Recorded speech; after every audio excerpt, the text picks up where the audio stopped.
So bago pa uulan, labas na tayo at pupunta na tayo sa new destination for featuring another vlog. Ayan, medyo makulimlim siya and just a few moments uulan na siya, kaya dapat na tayong sumakay ng jeep habang wala pa tayong sariling sasakyan, o diba?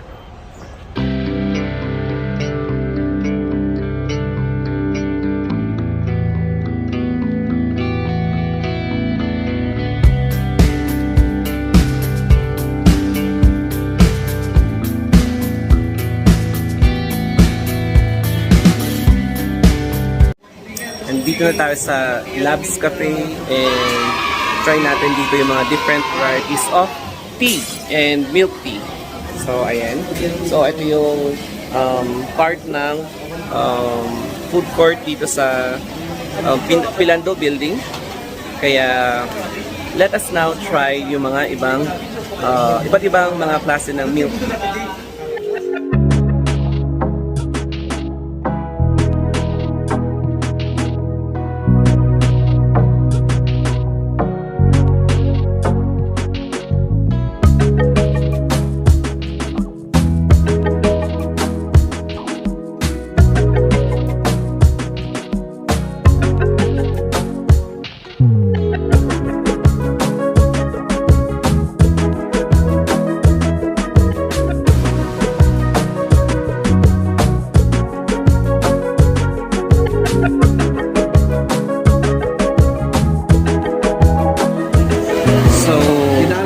Here, itong mga different varieties ng milk tea or tea.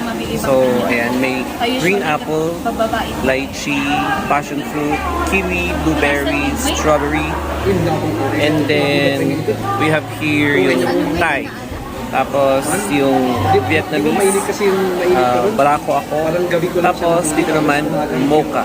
And then bababa naman tayo dito sa may green apple. And then lychee.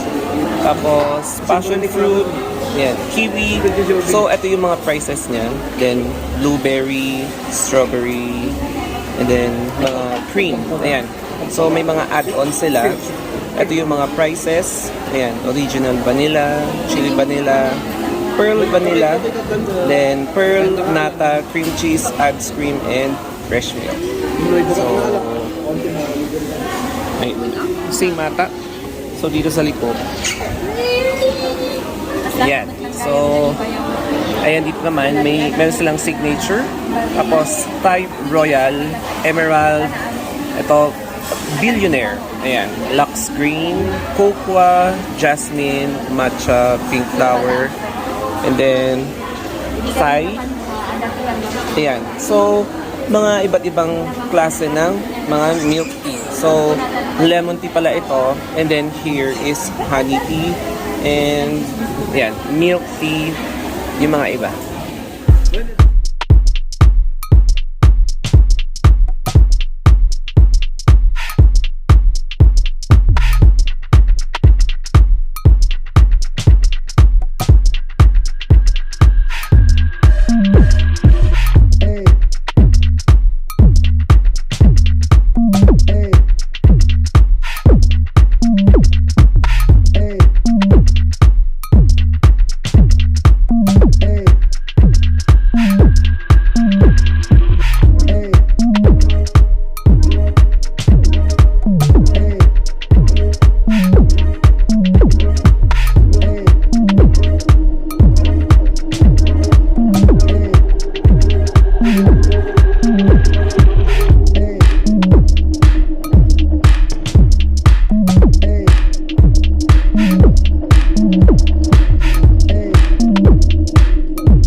say hello to Dwayne Jones. No po. Actually, masarap din tong... Anong pangalan? Red flower. Oo.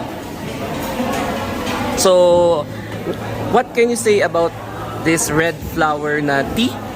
Oh, Ayan. Oh, Actually, masarap yung red flower nila. Bali yung madabibigay sa katawan daw nito isa sa mga high blood. Tamang-tama lang to na drink para din sa kanila kasi nakakababa siya ng blood pressure. And siya, blood pressure ba? blood pressure. Nakakababa siya ng blood pressure. So, and syempre yung pag tinitikman mo siya, ito daw mixture siya ng red flower and then lemon. Lemon. Tapos pag tinitikman mo siya, alam mo pag nasa probinsya ka, yung fresh na bugnay, ganun talaga medyo maasim na masarap. Yung lasa niya.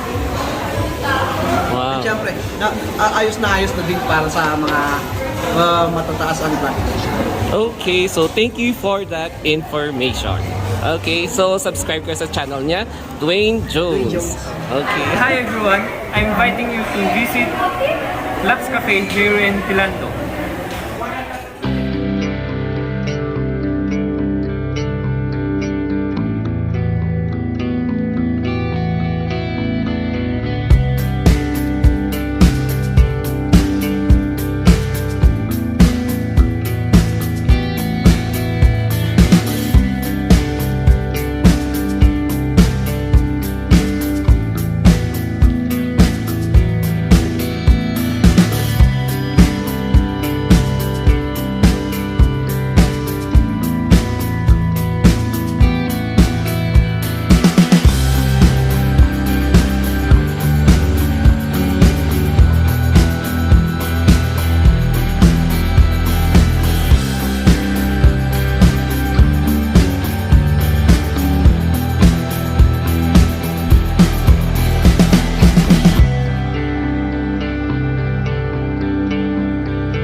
I am now back at home. Kaya, it's time for me to change my clothes. Ang masasabi ko lang sa meetup namin is, importante talaga na mag-meet and greet or makipag-collab or even magsama-sama kayong mga, syempre, same ang interest. Ang sarap kasi yung mga na-taste kong mga milk tea is new varieties, tapos new na timpla, which is very parang warming, cooling, relaxing sa akin. Especially na it's my day off and I need to relax. And I am very impressed sa mga milk tea makers na nagkakaroon sila ng ibang flavor na relaxing tea, yung mga tea na nakakapagbaba, or yung mga flavors na merong medicinal significance. Kaya guys, yes, I'm inviting you to visit Labs Cafe para naman ma-experience nyo yung kanilang mga flavorful milk tea and tea variety. Andito na naman tayo sa back sa may maliit na veranda ng aming bahay. So, kapag after akong galing sa labas and kapag kakauwi ko lang, dito ako laging pupunta sa likod ng bahay because I want to relax bago ko gawin yung mga routine ko sa bahay. So, ayan.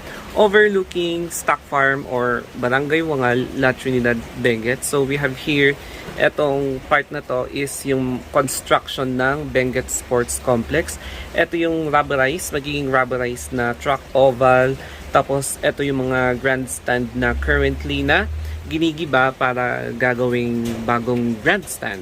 And then, ang daming mga bagong buildings. So, ayan. So, ito, bagong building yan. And ito yung mga remaining untouched forest. So, pwede kayo mag-picnic dyan, magliwaliw sa gabi or sa umaga, o di ba? And ayan. So, medyo dumadami ng kabahayan dito sa amin, but for sure dito ako tatambay pagkatapos niyang magawa. Probably at the end of the year. So, umuulan siya ngayon, makulimlim siya, tapos after 2 hours, huhupa na yung ulan. And kung nagustuhan nyo itong vlog ko, mga kaibigan, don't forget to subscribe my 2 YouTube channels. And if you have any comments, suggestions, or any feedbacks, mag-comment down below lang kayo. And reach me out in my Facebook page, Instagram, or Twitter, The Story of Anthony. So hanggang dito na lamang po guys. Always remember to stay safe and huwag maging pasaway. Mwah!